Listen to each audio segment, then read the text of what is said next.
Hello everyone, today I'm going to be showing you my journey through Start Bay in the south of Devon.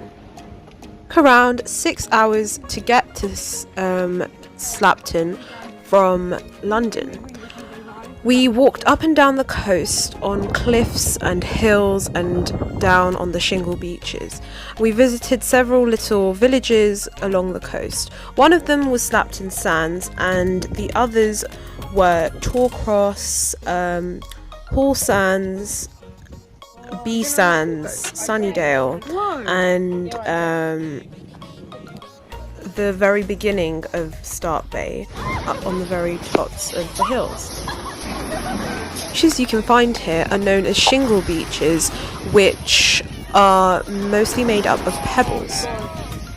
Since this stretch of coastline is so remote and isolated, it's quite hard to reach for the average holidaymaker, which is why the beaches are quite empty and very peaceful.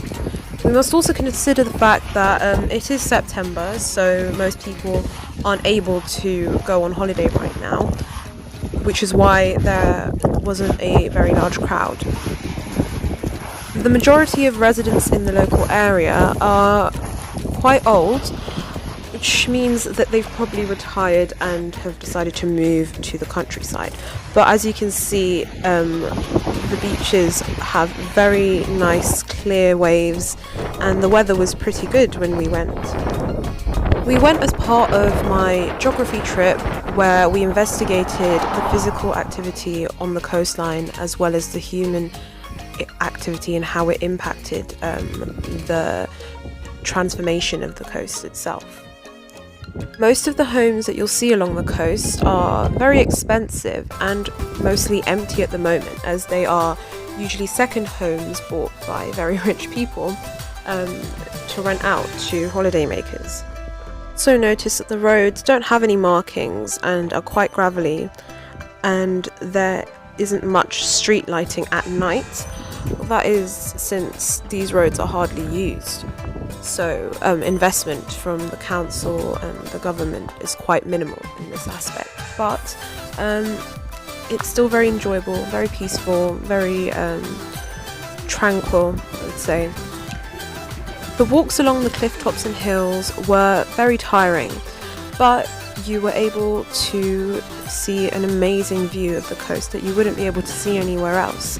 I would recommend wearing appropriate footwear so your feet don't get hurt and you don't fall over. The paths were quite narrow and it was quite windy, but because of the sunshine we were able to enjoy the glistening sea and cliffs and beaches very well. There were also several spots available where we managed to buy fish and chips and eat them right by the sea, as well as ice cream and drinks too. Overall, the trip was quite memorable and I'm very grateful to have been able to go on it and see the sea in a new way that I haven't done before. The trip was very enjoyable and I would hope to do something similar to it in the future. Thanks for watching everyone. Bye!